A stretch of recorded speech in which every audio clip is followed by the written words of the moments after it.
Bismillahirrahmanirrahim. Assalamualaikum warahmatullahi wabarakatuh. Alhamdulillahirrabbilalamin. Puji syukur kita sampaikan kepada Allah Subhanahu wa ta'ala, yang mana pada kesempatan kali ini kita bersyukur masih dapat berjumpa kembali di channel Jalan Surga ini, tentunya dengan masih diberikan kesehatan baik secara lahir maupun batin, dan semua kenikmatan serta karunia-Nya tak kurang dari suatu apapun. Amin, amin ya robbal alamin. Tak lupa juga seperti biasanya, sebelum kursi dilanjutkan, untuk lebih dahulu marilah sama-sama kita menyampaikan salawat dan salam tentunya hanya kepada beliau, junjungan kita baginda Rasulullah Nabi Muhammad SAW, yang mana sama-sama kita ketahui berkat beliaulah kita semuanya, khususnya umat muslim dimanapun saja berada, telah dikeluarkan dari alam kegelapan dan telah menuju alam nur atau cahaya seperti apa yang kita rasakan saat ini. Amin, amin ya robbal alamin.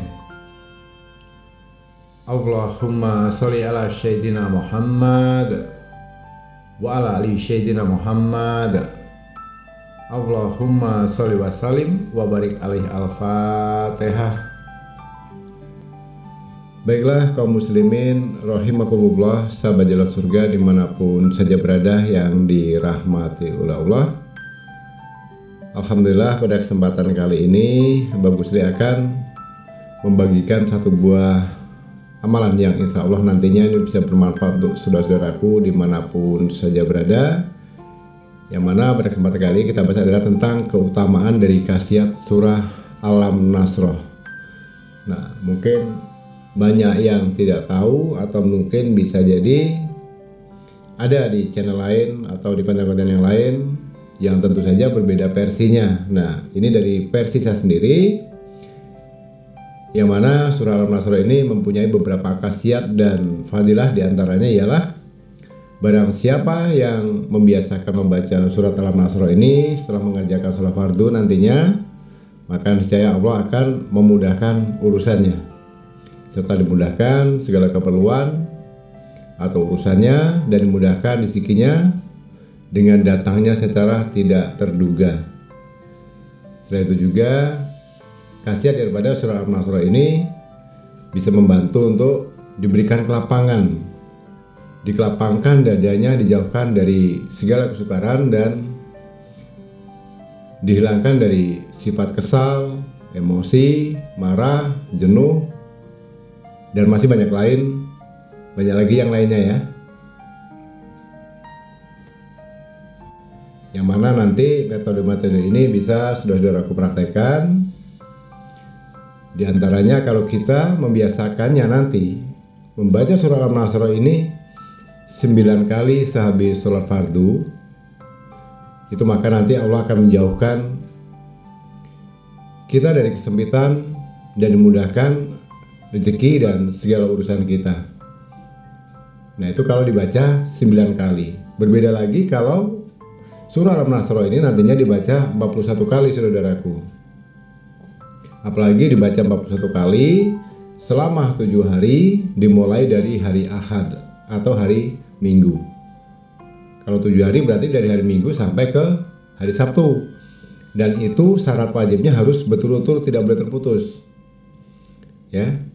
Jadi setiap habis sholat fardu, misalnya setelah sholat maghrib dibaca 41 kali. Kemudian nanti bertemu lagi setelah sholat isya dibaca lagi 41 kali. Sholat subuhnya dibaca 41 kali. Dan itu cara bacanya bukan di dalam waktu gerakan sholat, tapi setelah selesai sholat fardu. Artinya 1 hari 1 malam itu dalam 5 waktu tidak boleh absen atau tidak boleh tertinggal, harus full. Nah, 1 hari dimulai dari hari Minggu, nanti penghabisannya di hari Sabtu. Maka insya Allah nanti ini bisa akan mencukupkan kita, diberi kekayaan hatinya dan diberikan rezeki yang luas. Artinya rezeki yang biasanya datangnya tidak terduga-duga. Dari manapun arahnya tentu hanya Allah Subhanahu wa taala yang tahu. Baiklah kaum muslimin rahimakumullah, sahabat jalan surga dimanapun saja berada yang dirahmati Allah.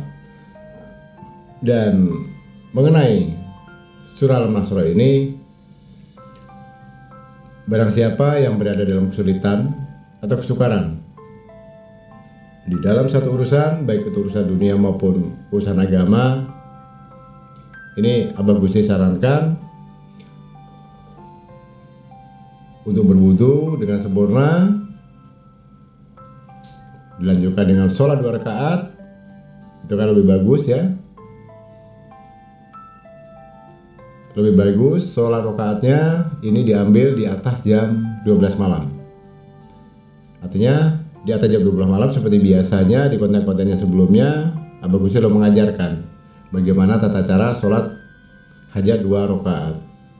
Di atas jam 12 malam, boleh jam 1, setengah 2, jam 2, atau intinya itu dilaksanakan sebelum berkumandangnya azan sholat subuh ya. Nah, setelah mengerjakan sholat hajat 2 rakaat ini tadi, saudaraku tetap duduk di atas sajadah menghadap kiblat dengan penuh hikmat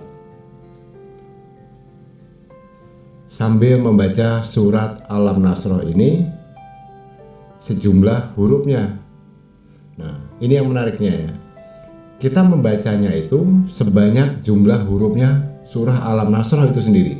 Nah, yang mana Al-Nasr ini jumlah hurufnya yaitu 101 huruf.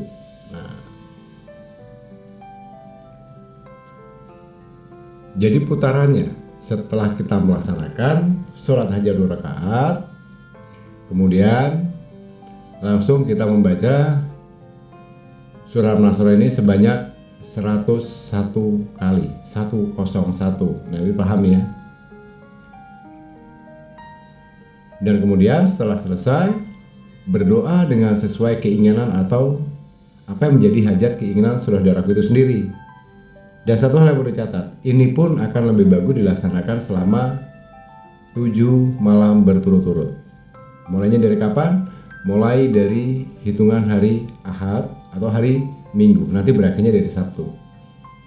Dan ini akan lebih maksimal saudaraku. Artinya bukan dilaksanakan hanya di setelah kita menjalankan sholat fardu saja.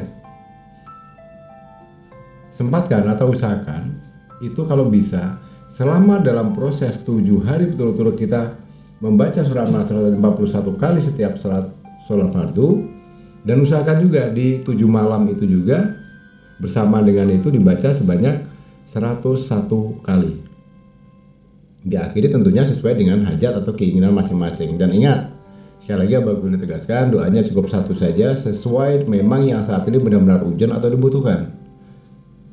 Ya karena katakanlah kalau saat ini membutuhkan pengen beli mobil, ya sebutkan saja, ya Allah saya ingin memiliki mobil Pajero, sebutkan satu itu.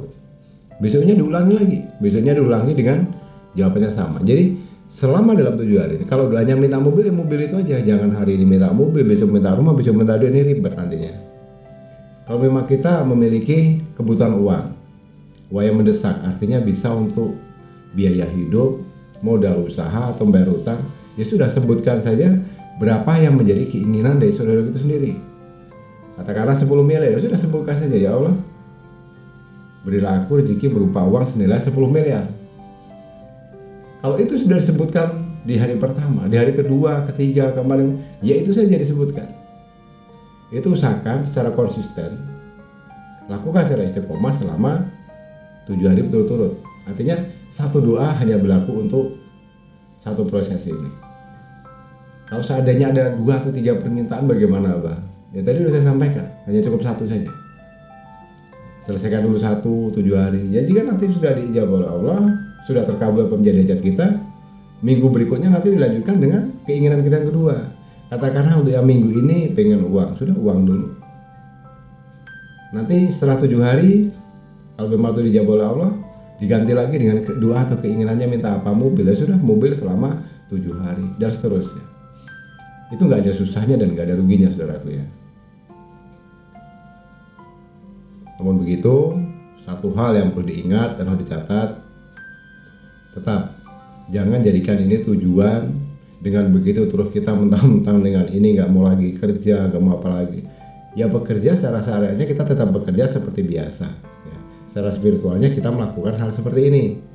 Nah, maka insya Allah nanti akan banyak kemudahan, akan ada rezeki yang tidak terduga datangnya, yang tentu saja kita tidak tahu dari mana arahnya, kapan saatnya, dan itu hanya Allah yang tahu. Artinya tingkatkan kepasrahan diri kita, keyakinan kita hanya kepada Allah. Seperti yang selalu saya sampaikan, Allah itu tidak akan mengabulkan apa yang menjadi keinginan kita. Pada dasarnya seperti itu. Tapi Allah akan lebih tahu apa yang menjadi kebutuhan kita.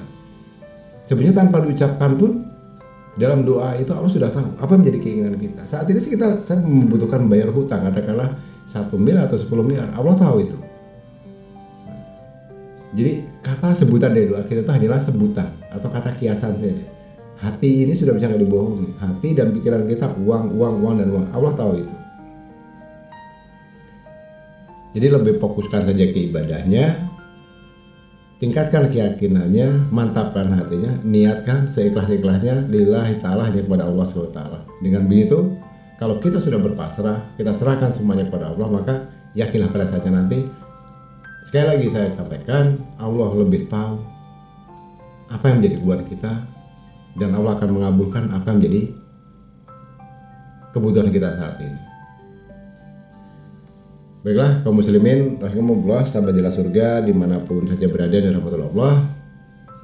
Bagus kira cukup sampai di sini dulu pada kesempatan kali ini. Kurang dan lebihnya mohon dimaafkan.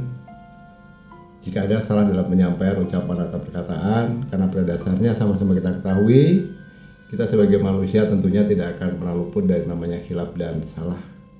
Karena pada hakikatnya kebenaran itu hanyalah milik Allah Subhanahu wa taala semata. Namun sebelum kita akhiri, akan lebih ada baiknya mohon keikhlasannya kepada seluruh saudaraku yang saat ini mungkin baru menemukan channel Jalan Surga ini, atau yang tidak sengaja mampir menemukan video ini.